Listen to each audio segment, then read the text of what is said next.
automation is tricky. You want to have something that is computer controlled and repetitive, and you want to do the job. Construction is, I think, probably one of the hardest because we apply robotics to a site that we might have not seen before. There's such a big gap in terms of like labor shortages, especially with masonry, where I don't think we are going to take any jobs. There might be a shift, like people who are actually thinking about becoming a mason, maybe becoming a robot operator. But existing masons, we're not going to take the jobs. Sounds way cooler. A lot of our magic actually as a company, where we like bring the real world into the digital world, back to the robot world, and the robot actually lays the bricks back into the real world. Right? You get this full loop actually. And why do we do it? Because the technical drawings or like building information models, like BIM models, are great, but they're theoretical models, right? They're always wrong. They're always wrong.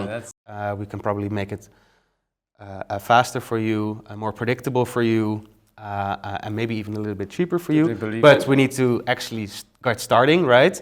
I also understand like your margins are quite low, and you don't want to take big risks. What if you pay me the same amount per brick as the mason, but still have masons on site, right? You have 10 masons there, well, take one mason, put them on another project of yours, speed up that project so you can start the next one even faster, and we'll replace that one on site. If it fails, you don't pay us, and the other 9 masons who are there can still take over our work. If it works, amazing. Next project, we deploy 3 robots instead of 1. They will never buy the machine. They also tell us, like, I will never buy the machine because one, I don't know how to operate it, and even if we make the UX better, right, and all of like the consistency better and everything, like, they probably will never buy the machine because like, as soon as it breaks down, they put it somewhere in the corner of a shed, it gets dusty, and they just do whatever they know because they're already doing it for 20 years, right? They want the outcome. They want the outcome, exactly. And as long as we can deliver the outcome, then they're willing to work with us. Then it's on us to make our margin profile better and better, so we actually have a business, right? By the way, the background noise for people listening is the robot working in the background. They're mixing a batch of mortar right now. There's always robots driving around here. So we like it. There are many sounds in here that you start to recognize at some point. But keep it simple and people will work with you. And you need to just foster goodwill. You need to go on site early in the morning, be there, be part of the team, get your hands dirty, show that you're part of the team, that you're willing to work with them together to get an end result. We're not like the tech bros that come with our fancy toy. No, we're part of the construction team. We're there to deliver value, like Stijn is saying. And I think that just works. Walk the walk, talk the talk. Yeah. Wear the hard hats. Exactly. Wear the hard hats, of course.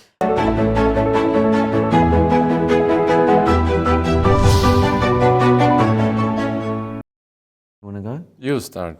Okay. All right, so episode 2. So in this episode, we're going to discuss robotics in construction. So we're joined with Sebas, co-founder and CTO, and we also have Stijn, head of business development for Monumental. So in this episode, we'll discuss why construction needs robotics, bricklaying in construction, how you implement and how you go to market. So who wants to take the first one? We'll go with why construction is ripe for robotics.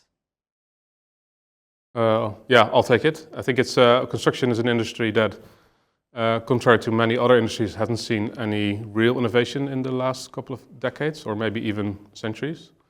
It's pretty easy to see that in construction nowadays, it's actually harder to build stuff than it was in the past. It's more expensive to build things. It's the quality of the things we build is actually not as great as it used to be, and I think it's very visible if you look at a city like Amsterdam, but also maybe a city like London, where you see all these beautiful Victorian age buildings, or here the Golden Age type buildings, which are like marvels of engineering, and they're very beautiful built buildings. And you look at all the new builds around, and they're just look a little bit shit, to be honest.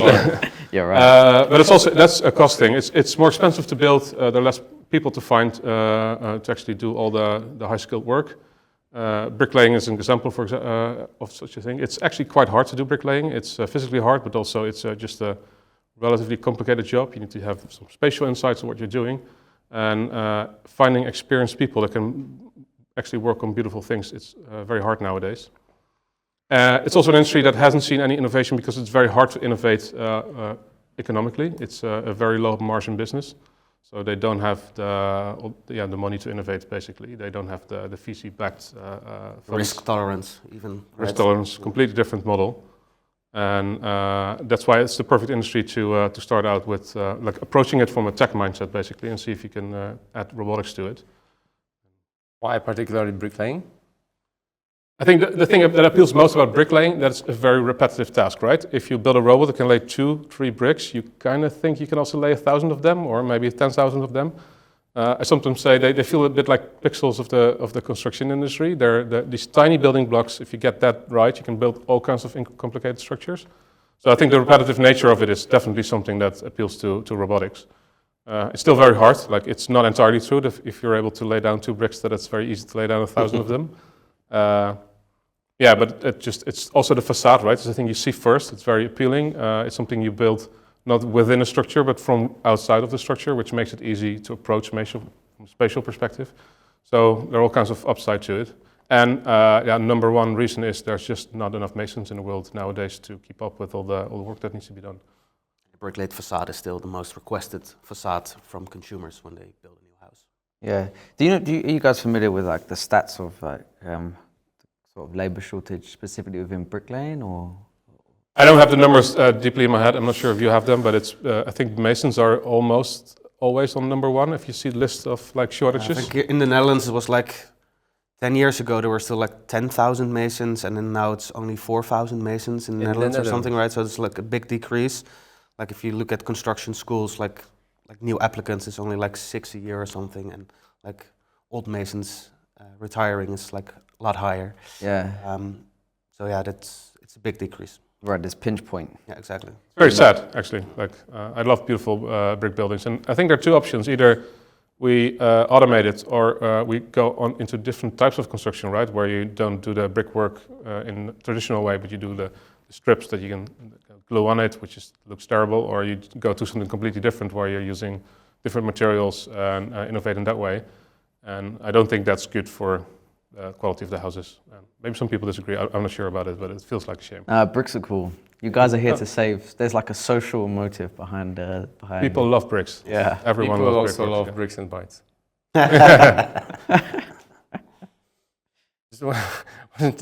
Sebas, maybe if you can, on a high level, tell us like what challenges have you got when you think about automating bricklaying? What challenges? Yeah, on a high level. On a high level, many of them. First of all, automation is tricky. You want to have something that is computer controlled and repetitive, and you want to do the job.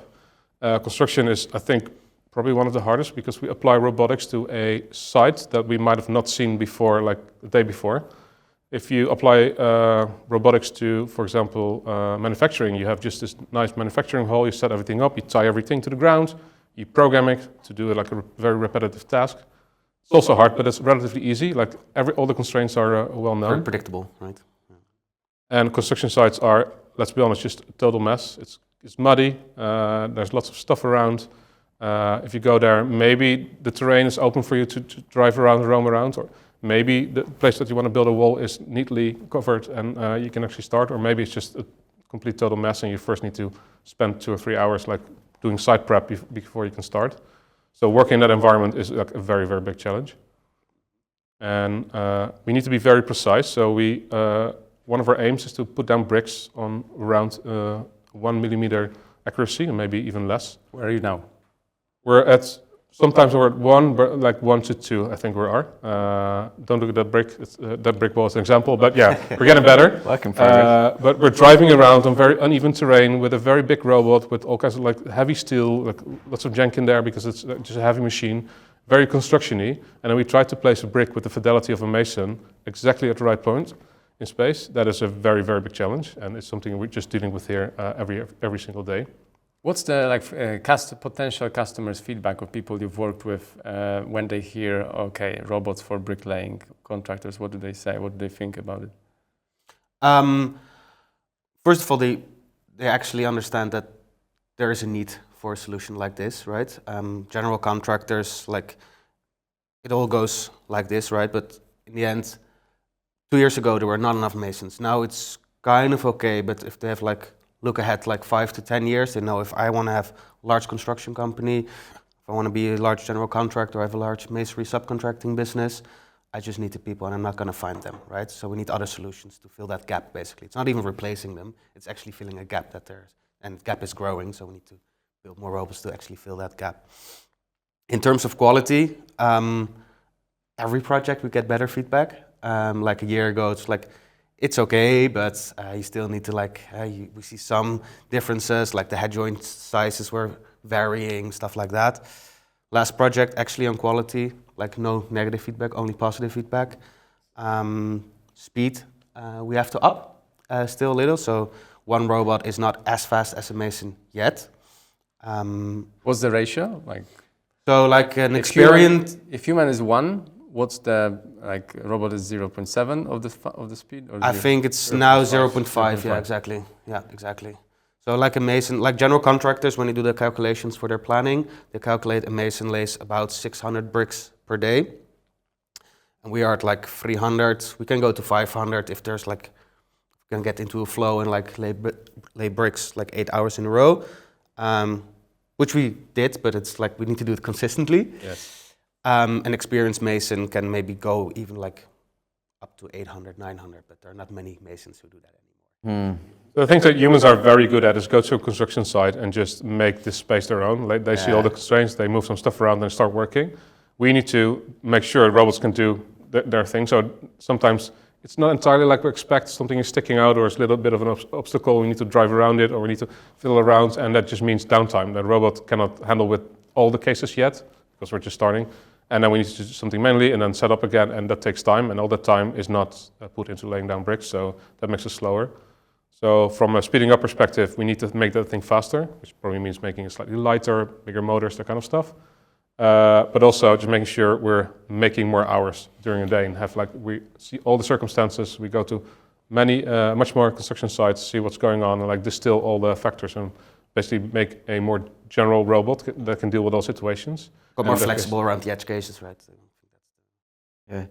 You mentioned that it's more that the robots are here more to plug the gap. So yes. People, it's so cliche, but people hear AI and I'm not saying it's AI, but robotics, and they're like, oh my God, they're going to take our job. Yeah. But clearly that's not the case here.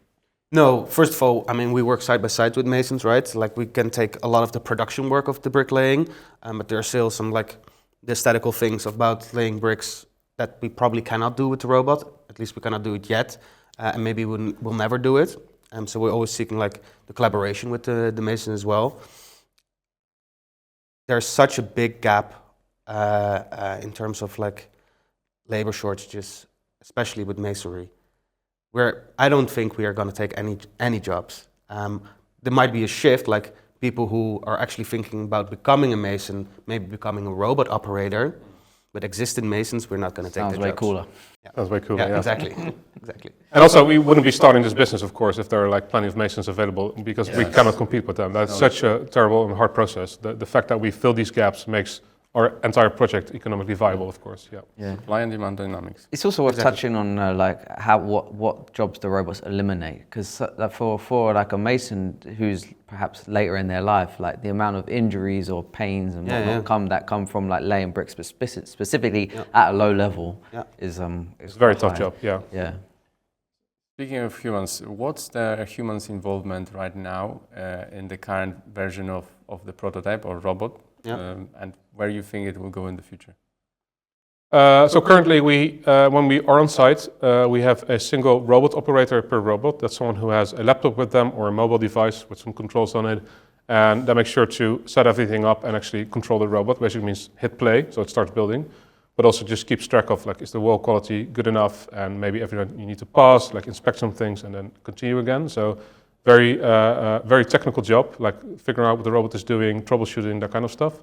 And then on the side, we have 1 or 2 people who help out with logistics, basically getting enough mortar to the refill station, getting bricks onto the brick supply so we can actually continue working, and also helping out with the post steps of a wall, pointing, scraping, making sure the wall ends up in a proper state. So currently we're at 2 to 3 people per robot. And ideally, we change this dynamic, of course. We are slowly going towards 2 people for a robot. 1 is controlling, and then 1 is doing all the cleanup work. Ideally, we move to like one operator doing 2 or 3 robots at the same time. So you can think about doing a building, several sites, and you have one operator who controls what's going on there, and then still some people on the side.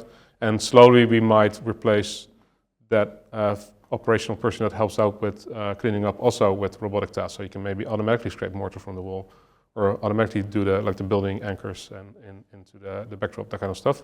That's a long-term process, but yeah, we're aiming at slowly adding more robots and less people to site. And yeah, it depends on the type of project we're doing, and it depends on the quality of the product that we're building, basically. Yes, so let's dive into implementation. I think it's important for people to understand that. How does it happen? So somehow this needs to get from here to there. Yeah.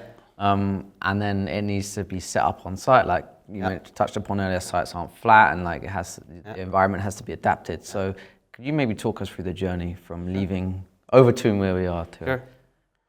Well, first of all, it's even probably a little bit before leaving the Overtoom where we are, like our office and workshop. Is we talk to the general contractor, right? We negotiate a deal. We get like a part of a wall or maybe a house that we can lay the bricks on with the robot. We do some site scoping, so we get all of the details, like how long is the wall, how high, what's like course height, head joint sizes, brick variances, everything. We create a wall design in our software based on the technical drawings that we get, which is like the theory, and then we pack everything up, bring the robots, we strap them in like ratchets. We actually put them in a van, so it's not even a big truck or anything. They're quite small sized, maybe a little bit taller than a human. Do you disassemble them and reassemble them? them? No. They just as they go now. We just drive them into the van. So you can basically plug a remote control into the thing, and you can drive them around manually. So we can drive them around into a van. Like on site, they're automated, but like for transport, we just drive them around manually. It's actually quite a lot of fun to do. Yeah. Yep. And we get some like tools with us as well. That we net obviously some spare parts, everything as well. Then we drive to site. Then we actually have the backdrop is already there. So like the backdrop, like the inside hall with the insulation on it is already there. We have stickers, it's April tags, and we put on. You can see them here in the background as well. Oh, these are QR codes. Yeah, it's like it looks like QR codes. It's like ones, April tags, and we put it on the backdrop, like on the installation. Basically, we can put them random. Like we don't have to like line them out or anything. We can put them on random. What do they do? They were actually used for the robot to localize itself very accurately. Then we take out our phone and we make a scan of that segment. Takes like a photo every second, so you get about 150 photos, for example. So you need to have inner skin prepared, and then the stickers on. Yes, okay. Exactly. And then you scan it. Then we scan it. We put all of the photos into our reconstruction software, and it creates a full 3D reconstruction of the real situation. And that's actually very important, and something I think is also a lot of our magic actually as a company, where we like bring the real world into the digital world, back to the robot world, and the robot actually lays the bricks back into the real world. And you get this full loop actually. And why do we do it? Because the technical drawings or like building information models, like BIM models, are great, but they're theoretical models, right? They're always wrong. They're always wrong. On the construction site, actually on site, like the door frame is probably 5 mils to the left, or too high or too low or whatever. If you don't know that, you actually put the brick down into the frame, right? So we need to actually see it, and we do that within the 3D reconstruction. We lay our wall design over it. We see clashes because the door frame is indeed too far to the left or whatever. We adjust it, so we like make the head joints of the last like maybe a mil shorter on each side, so it actually fits. And then we basically hit play, and the robot starts building. Hit play. Hit play. Yeah. Let's do it. Yeah. And on site you always see these building posts, like the big set of wooden posts on the sides. Yes. We put stickers on as well. We use that as a truth reference, so we know they're always put up like perfectly plumb. So we know what the gravity factor is, and we use that information in our software to rotate everything around, and we scale it so we know exactly that's the right size, and then we can draw the wall in. So we have they call it a digital twin in robotics. We have a perfect digital environment that we can simulate all our robotics movements, and then we can play them out on the robot in real time.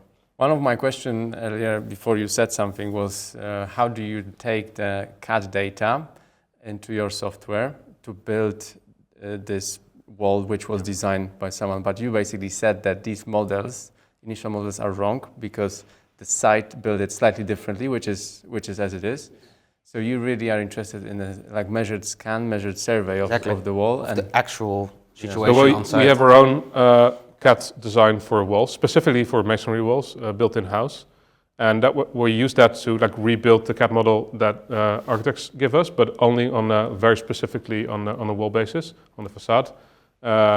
Most models that architects come up with are not so in-depth and so granular that you can see every single brick.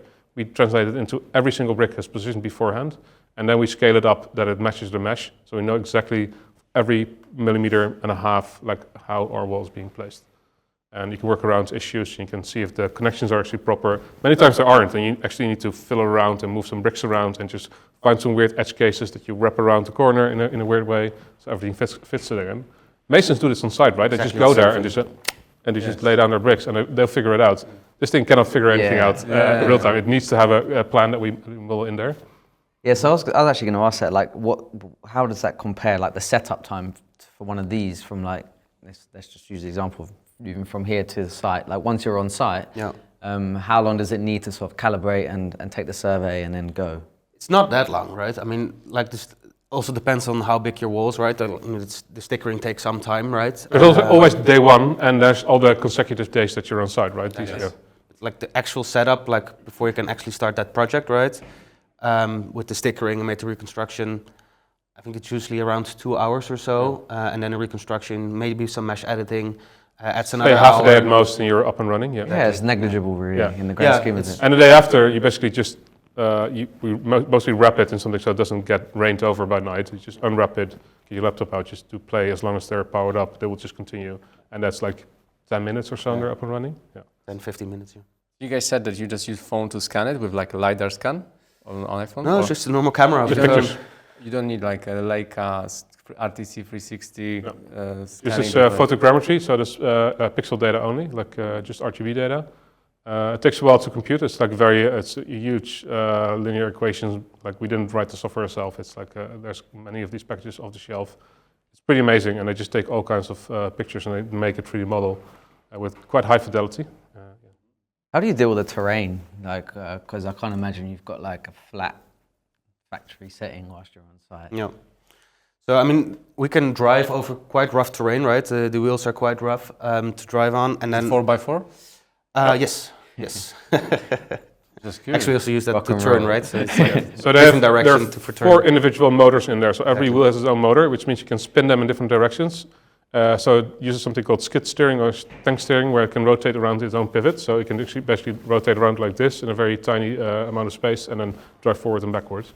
It's very, very strong. It's a bit slow, but very strong. Yeah, nice. When it's not flat, I mean, we have the leveling legs on each corner, right? So it can level itself as well. When it's like very like drainy terrain or like very wet, we can have like just it's like driving plates underneath, and it can drive over it and level itself on top of that.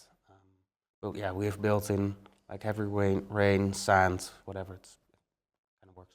It does make it easier, but it works quite well. Yeah, leveling might take slightly longer if you're on very uneven terrain, but it just finds itself, and it has a sensor in it, so it knows if it's perfectly level. So it also knows the walls building will actually be perfectly level again. I have to ask this, why it does not look like a human laying bricks, but like a small vehicle with 2 towers and some weird arms? It's just basically much simpler to build. It's much cheaper. Like humanoid robots are cool toys, but they're quite popular nowadays. There are quite some humanoid robots, not on market, I would say, but being developed right now. It's amazing to look at these things, but they're so incredibly complicated with all their degrees of freedom and all their motions. They're super expensive. Like the gearboxes and the actuators in there are just insanely expensive and beautiful, let's be honest. This thing is just the bare minimum. We're building a robot that is as cheap as possible, and the end goal is basically it should be just good enough to build a perfect wall. Mm-hmm. Just good enough, not more than that. And now we know we're doing the right thing. Basically, it needs to be cheap, so we can make many of them. And we're not aiming at a perfect robot. We're aiming at many of them. And if there's anything wrong with it and very janky, we try to compensate in software if we can. And only if that doesn't really work, we maybe go back to the drawing table and figure out to do something mechanically in a better way. Yeah. Plus, we also design for modularity, right? So the wagons, for example, we can use for other systems or other things. What is wagon? Like the wagon where it drives on, basically. Like for the brick supply, for example, it's exactly the same wagon as the wagon that's underneath the bricklaying robot. Yeah. How do you take your learnings from site and then apply them to the future? Because I'm guessing like the first project you've done, you didn't know that you had to put stickers. Maybe you did, or you didn't. We tried something that looked like it, but no, it didn't really work. Yeah.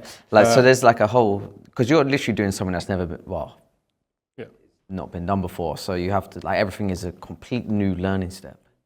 Yeah, but we have a pretty good system set up for that, I think, where every robot operator that goes on site has basically two jobs. One is operating the robot and building a wall, and the other one is just keeping track of all the stuff that goes wrong. We call this a friction log. We took the idea from Palantir, basically. They're also very good at this. You just go on site, and everything that happens you write down on a piece of paper or on a computer. And it could be technical issues, right? Maybe the gripper breaks down, you just write down, gripper breaks down, it didn't work. Or you write down, the backdrop was a bit soaked with water and all the markers moved a little bit, you write it down. But also, I didn't have a place to put my coffee and I accidentally dropped it on the robot. Like, everything you write down. And at the end of the week or something, we come together and we analyze everything and we put it into, like normal software engineers would do, put it into tickets and issues, and we just start working on them. But we're not just tracking the product, we're tracking everything that's going on and see everything that happens on site as part of a product, basically, that needs to be dealt with in the same way. Yeah, so also the operations and logistics around it. From the technical point of view, as you built a few of them so far, what is essential when you're thinking about designing a robot in construction that needs to do particular activity? Because as you mentioned, the wagons are the same which seems like to me it's a smart thing, because you kind of and have wagon and then build something on top of it, right? Yeah. So it's a modularity. Well, that's very important. If you look at the thing, you see it's pretty dirty. It's standing in front of us. Everything gets like stained by mud and by mortar. Things will break down, and that is fine. Like, it should not happen every hour, of course, but if you're using this thing and you use it for a few weeks and then something breaks down, it's sort of part of the plan. So modularity is very important. You need to be able to take it off. Like, for example, take off the hopper that supplies mortar and just put a new one on. And that should be a matter of like 15 minutes most, right? And you need to be able to continue again. So make it modular, make it cheap enough that it's fine for it to break down. So either make it very sturdy so it doesn't break. These leveling legs are just extremely strong, they probably won't break. Or make it so cheap and flimsy that it doesn't matter if it breaks down, because you have like a €20 replacement in the back of the van and you just swap it out and continue again. And that high-paced like modularity, being able to do ad hoc maintenance is very important. So don't build a traditional robot as you see in assembly lines, which are super expensive, very well-made, perfect machines. Just make something that's just good enough and be able to quickly swap out if something's wrong. Always have a spare with you, like they're cheap enough that we can bring another one on site. If something really happens, we just swap them out and take the other one and continue, as long as we can lay down bricks. Yeah. Okay, so go to market then. So how did you sort of get to the conclusion? Because maybe explain like who you sell to start with, and then how we got there. Yeah, sure. So like on the business side of, like, we are a robotics company, maybe we're a software company, right? But on the business side, we are actually a masonry subcontracting company, right? We don't sell robots, we don't lease robots, we don't rent robots. We actually sell walls, and we get paid by the wall or by the brick laid, basically. So our go-to-market there was actually to try and minimize any, basically operate like a mason would operate as well.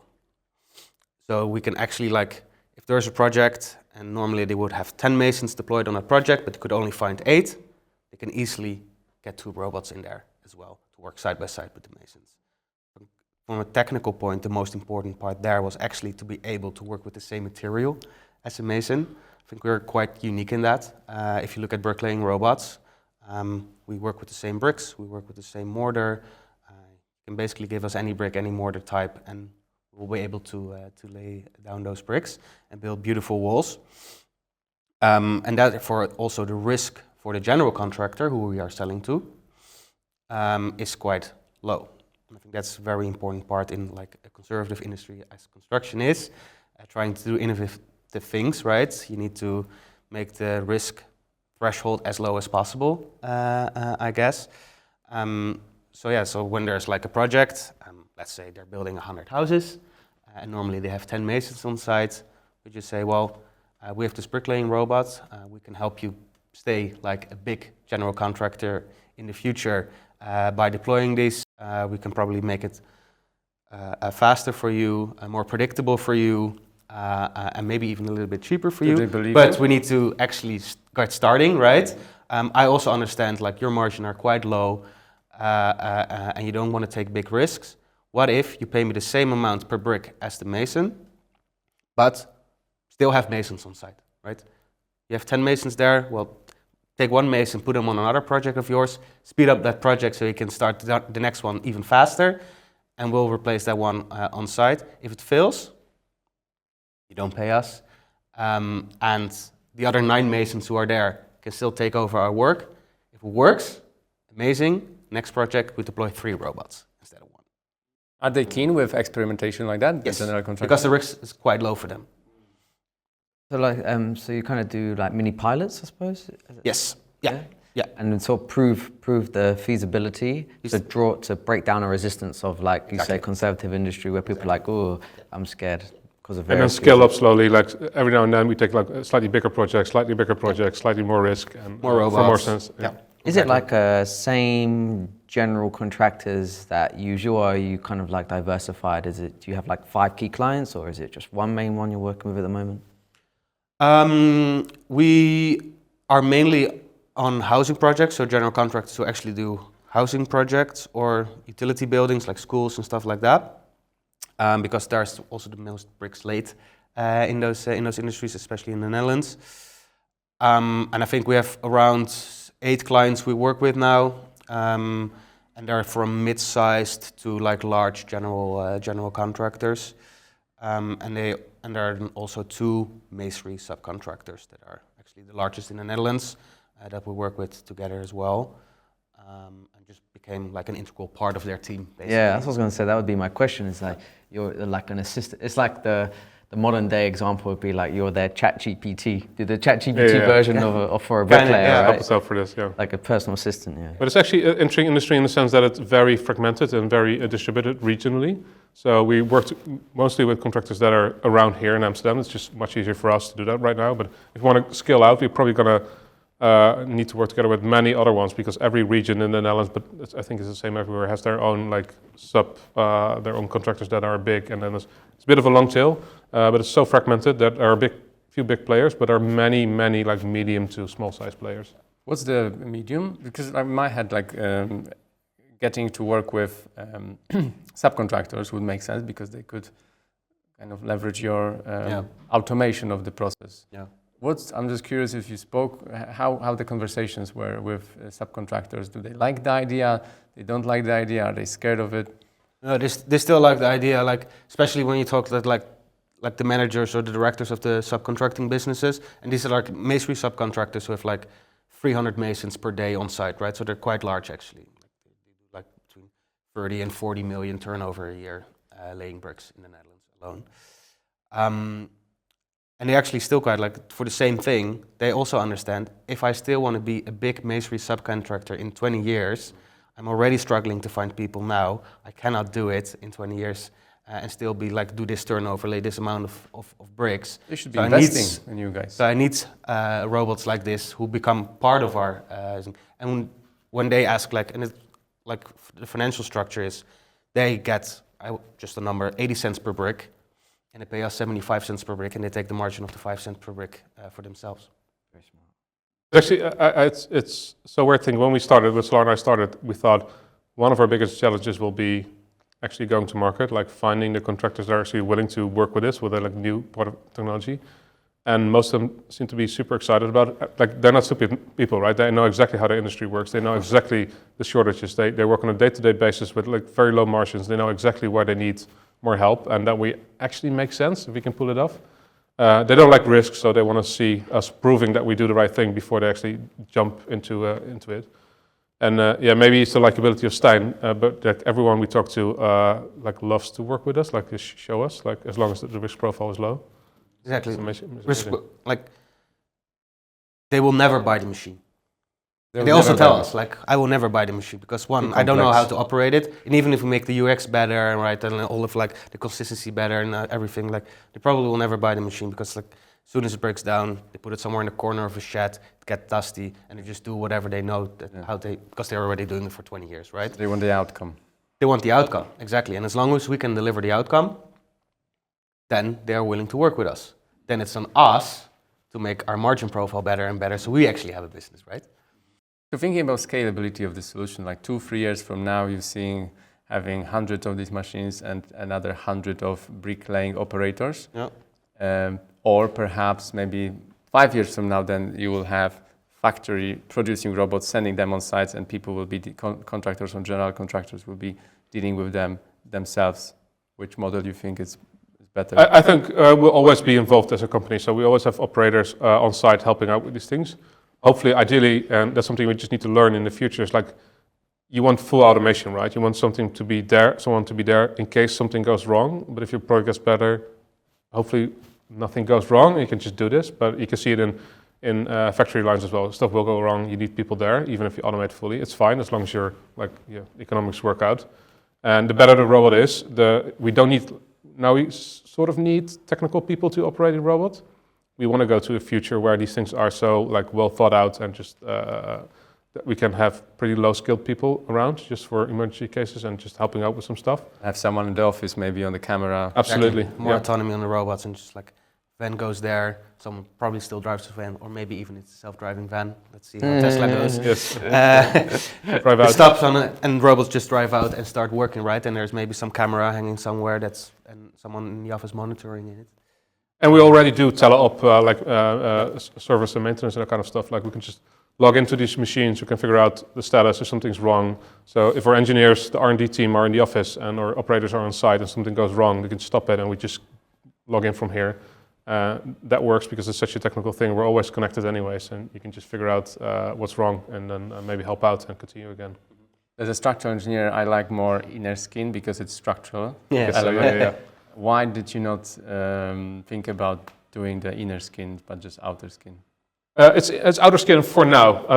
We're not saying we'll never do inner skin. I think it's actually something that we're very fond of to try in some future scenario. It's just harder because the blocks are heavier, basically. So your machine needs to be much stronger, which is just harder to build. I don't think we were able to build that type of machine like 2.5 years ago when we started. I think now we have the team and the people are not so afraid of it. I think we can just give it a try.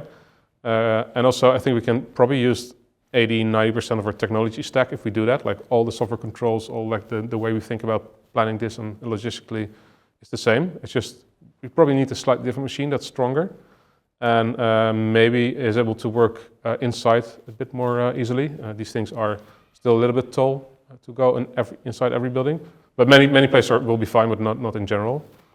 And maybe we're going to try it. It's just this is just easier because they're lighter weight, so you have less strain on your robotic system. What about implementation on site? Do you have people in your team from construction that, like, for example, go to site and say we've completed X amount, we want to be paid this much for it? Like commercial management side of things. Like how do you sort of basically get paid? By the way, the background noise for people listening is the robot working in the background. They're mixing a batch of mortar right now. So always robots driving around here. So We like it. There are many sounds in here that you start to recognize at some point. Like the commercial structure is actually, you get basically paid per brick, or per 1,000 bricks, but you can also calculate it back per brick, depending on the bond. So like the most common bond in the Netherlands is like a cross bond, where you just have like brick stack like that, or it's in Dutch called wildverband. It's like a freestyle bond basically, it's very random, which is then also more expensive. Has a margin for errors. If it's random, it has a margin for errors or not? Exactly, but therefore it's also more expensive to lay that bond. And then there are tons of add-ons for example, pointing the wall or brushing the wall or like everything to make the wall like look nice. Afterwards you get like paid add-ons. For us, it's actually quite easy because we have our full building plan in our software. We can actually, on the brick itself, create a report for them, like we laid so many bricks. The price per brick was like 80 or 90 cents. We completed the add-ons on square meterage wise, like we did 20 square meters of pointing. We built a dilatation that was 3 meters high. Add-on, and it generates a full invoice that can be sent to the general contractor with like screenshots of all of like the wall design and everything bricks.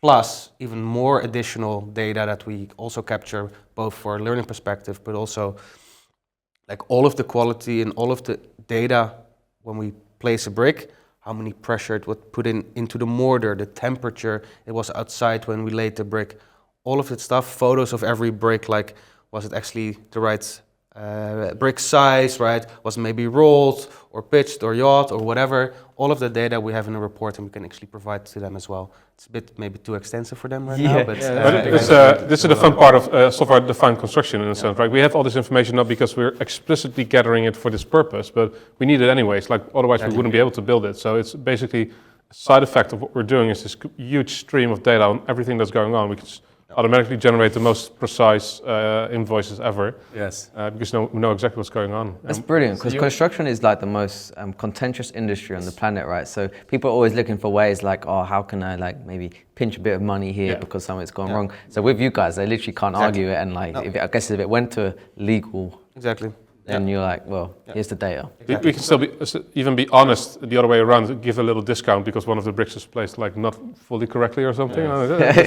Perfect. They'll give you 2 cents. It's also pretty amazing to have a pretty high-tech company, and our business model is basically we get paid by the brick. It's like so easy to reason about. Like all your key metrics are so well defined. Of one euro, one next euro, next euro, but next euro. I mean, it comes together like don't change many processes, right? In a conservative industry, if you change all the things, they will like hold back, like, oh, this is too much for us, right? But for them, they plan in the same way, they calculate their project in the same way. The only difference is when we show up, it's not a van with masons stepping out, it's a van with robots driving out. That's for them, but the outcome is the same, they pay the same, everything for them is the same. So in their mind, it's like, there's not much different for us, except we're actually working with some innovation that can help us in the future as well as still be able to build buildings. Then it's very easy for me, then let's try it out, right? How do you think, so having captured all of this data from the wall that you just laid out, what are the potential ways and avenues to use this data, digital data, in construction or within Monumental? Yeah, so Stijn, I think, already explained how it is useful externally, right? You can just show them all the details. You can do the invoicing based on it, but also there are some common laws, I think, nowadays. So I meant from a product development point of view, maybe. Yeah, like internally, we use this data as well. So we actually make a full quality analysis of every brick we place. We log that data in our database, and we do analysis of that afterwards. And for example, we can run queries where we say, look at all the corner bricks that are being placed in high temperature with this specific robot over the last couple of weeks, and look at the placement issues, and do we see a consistent rotation around the z-axis, for example, in the brick based on that data. We can do all kinds of causation analysis and that kind of stuff, and we can actually figure out, all robots are doing building part properly, except for that one has specific issues in this case, and that helps us to do troubleshooting, right? And maybe the jaw of the gripper was a little bit off, and that gives this weird result, and the brick didn't end up in the right place. We continue using this data to improve. Placing bricks in a like high quality manner is super complicated for many reasons. We already pointed out that it's hard to localize where the robot is in space using the markers, and then we need to know exactly where the gripper that places the brick is relative to the robot itself to figure out where it is, and then we need to place just the right amount of mortar, because if you do too little, the brick might fall down. If you do too much, it might get really stainy, and all that comes together in like, is this a high quality placement of the brick? Does it end up in space where we think it needs to be? If not, how do we detect it automatically and mark it? And if it's really bad, we redo the brick automatically, so we take it out and we place it again using robotics. But then we still do an analysis, so we have a quality value, quality score of what we're doing, and we can just plot that over time. And that is one of our key metrics that we use, of course, for product development. Like there's just, if we have too many bad bricks, we try to figure out where it comes from. either we pinpoint it to a specific robot, but is it overall, all the robots are doing the same thing, maybe something in our overall product design is wrong. We need to go back to the drawing table and figure out, like, do we need to change something either on the software side or on the hardware side and fix it. How quickly we iterate these things? Very, very quickly. Like we're a tech company, we're a startup. We do this every day. So we look at data, figure out what's wrong, fix it, try again, try again, try again. We're continuously building walls inside our office space here and outside in our garden area. And there's not a single day that we are not building a wall with a very specific purpose in mind, either to look at the performance, look at the quality, try new fixes, and the engineers continuously busy pushing new fixes to the build plan. Tell our operators, build a new wall with a specific fix, check out what's going on, and like iterate like this. And we also don't have robot versions technically in a sense. We just are continuously upgrading and upgrading. A few more questions then. Geographic expansion. What's on there? What can you reveal? I mean, after we did our funding announcements, we actually got already a lot of requests from Germany, the UK, and the US actually, which is quite interesting, but also maybe expected because those countries, there's still a lot of bricks being laid, right? These are GCs or these are? Mostly GCs, but also like larger masonry subcontracting businesses. And there's no interest from brick manufacturers? Yes, but I mean, we sometimes speak to them, brick manufacturers, etc., or people who try to innovate in like maybe like some dry stacking bricks and stuff like that. We're very pragmatic in a way, like if there's a project that has those type of bricks or this type of like dry stacking the bricks, we can amend a robot for it. But if there's no project, we're not going to waste the time on developing something that is actually not being built in the real world outside, right? You can very quickly lose yourself in all kinds of avenues. But we always say, like, it's the project, we'll optimize for that project, and we'll be able to lay down those bricks, get the revenue in, and go on to the next one. And we're not going to, like, do things just because of the innovation, basically. For now, I think, like, coming months, still focus on the Netherlands. There's a lot of market to grab here still. Still a big gap to fill. Do you guys have housing shortage here as well? Yeah, massively. So and lots of plans to build like a million new houses in the next 10 years or something. Next 10 years, yeah. Completely unrealistic, but it's good that they actually want to do this. Do you know the annual like rate of building them? I don't know the exact numbers, but they're not reaching this. Like there's the nitrogen crisis here as well. I think it's a European-wide thing. There's lots of nitrogen gas in the Netherlands, which is bad for nature. And as a result of that, construction is basically on a low pace now. So you need to be accountable for all the machines that you have, all the nitrogen that you expand, and all the diesel stuff needs to go out in favor of something else. And everything's slowing down for the reason. Until 2030, we need to build 90 houses a year. And I think the most we did was 2 years ago was like 70,000, and last year was like 60,000 or something. So like one behind already. Last one from me. Patent? Yes, Patents that's a very British pronunciation. Patents. That's Polish one. And IPs. So I've read somewhere that robotics industry, I'm not sure in construction or in general, probably in construction actually, files 400 patents a year. We're not at 400 yet. So what's your take on it?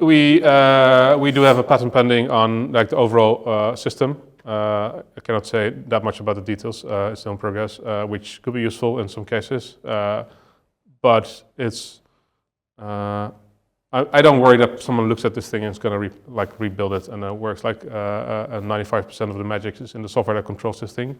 Both software and hardware are built in tandem. They're very well suited. Like they work together, and it's just there's no way someone looks at this and thinks, oh, I can do the same thing. It's just not a worry we have. And if they do, then go ahead, like build something, like innovate and build something better. Right, yeah, great. And because software is not open in like software patents exist, but they're, in my opinion, quite irrelevant in many cases. You might need them for legal reasons at some point as you get bigger, but they're also just something that you trade basically. So it's not much of a worry for us right now. Do you think the physical substance of robot will be like achieved earlier than the digital substance of it, in a sense that at some point you will figure out, okay, that's the robot type and shape and form, and then you will only be working on the software more than on the hardware? It's already a little bit the case. It goes in phases, like ups and downs. This design has been around for a bit now, and we've been innovating on the software quite a lot. That means that we had the same physical robot that built very, very bad walls, like quality-wise, they looked very badly. And then we started doing a lot of software innovations to control in different ways, to do different planning, to have a different approach. And then we got really, really good walls out of it. So we already do a lot of software. But sometimes you cannot work around everything in software. You just say we want to have a slightly different gripper or a slightly stronger motor in the arm. So you do small iterations. I don't see us doing huge iterations on this thing anymore. Maybe we go back to the drawing table at some point and say, can we make a new version that is, with all the lessons that we have, that is maybe much lighter, same concept, but much lighter, a tiny bit shorter, so easier to transport, and then we can do a new version. Or maybe at some point we're going to explore completely different ways of, like maybe different topologies of robotic arms, that kind of stuff. But yeah, we need to be a much bigger company to have, like, there's not much use for it right now.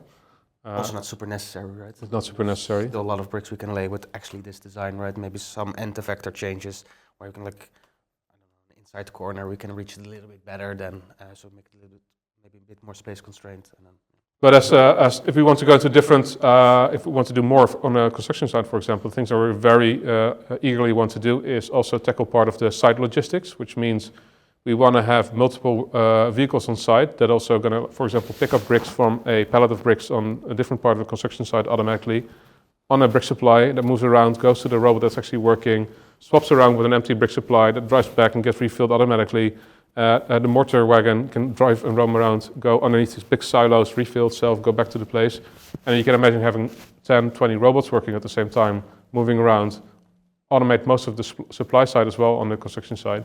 And that will be mostly a software thing, like we don't need to make that much physical change, maybe none. And then we do a lot more, and then we go to like maybe a full day of automation instead of 2 hours of automation. And that would be incredible, of course.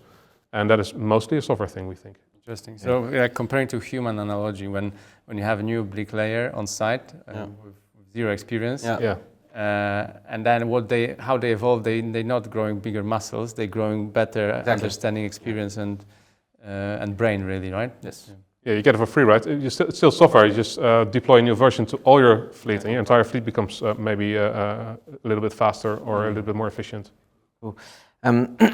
Last one then. So a lot of what we've touched upon is about like the industry and construction being willing to adopt this new technologies and that kind of thing. And it's good to hear from you guys that are actually selling into this industry. I'd just be interested, is any kind of closing words of wisdom or anything like that comes from you, Stein, about adopting like cutting edge tech on construction sites? Keep it simple. Like we kept it very simple, right? Don't change too much and deliver value. Then everyone is open to innovate and try new things out, right? The risk is low, and that also sounds simple, and it's actually very hard to get there. But keep it simple, and people will work with you. And you need to just foster goodwill. You need to go on site early in the morning, be there, be part of the team, get your hands dirty, show that you're part of the team, that you're willing to work with them together to get an end result. We're not like the tech bros that come with our fancy toy. No, we're part of the construction team. We're there to deliver value, like Stein is saying. And I think that just works. Walk the walk, talk the talk. Yeah. Wear the hard hats. Exactly. Wear the hard hats, of course. All right, guys, thank you. So in the next episode, we'll be sitting down back with Sebastian and Salar, and we'll be talking about how to build a robotics company. Nice. Excited for that one. All right. Thank you. Great. Thank you.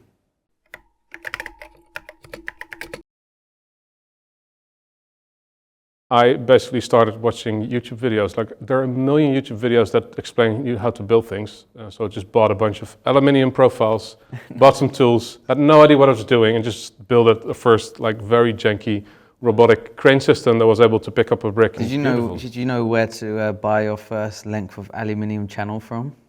Was it an Amazon purchase or was it not? Part of it was, but for every part that exists or everything that exists, there's a website and you put .nl behind it, the Dutch top-level domain, and you can buy it. So you can. Why do you take software so seriously? Because it's driving everything. And the last couple of pilots are being like more successful and more successful. We're actually building walls that are still standing outside, and people are actually going to live in houses with walls being built by robots, which is pretty amazing. Iterate quickly.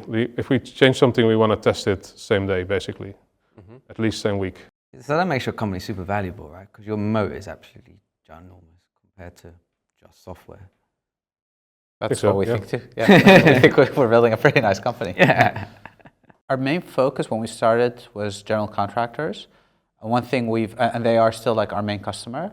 We've also discovered that masonry subcontractors, the biggest one, like let's say the top 5, they also want to work with us because their model is they actually also have a huge pool of contractors working for them again. You a CEO of a tech company or a bricklaying company? I mean, right now, I'm technically the CEO, I think, of a bricklaying company. Yeah, we are considering that. I think we're basically like at the phase where, so the interesting thing is, and that's part of the things that even drove our Series A, was getting the signals from subcontractors and general contractors, where some of them were like starting to see this is real, like the demos here in the office or even on construction sites. And they were asking us literally like, can we get 50 robots booked for 2 years? We have no marketing team at all. We have a bunch of videos on our website and on. I knew the answer. Yeah. I think so. First of all, marketing, whatever, is like we're not marketing ourselves as a robotics company to customers, right? That's actually the key thing. Is again, we tell them we're a subcontractor. We lay the walls. Of course, we talk about the robots. Of course, we show the robots. It's not that we're hiding it. But the key thing is that you are not buying a robot. You're not leasing a robot. You're just getting a wall. All they told us from day one is show me that this could be real.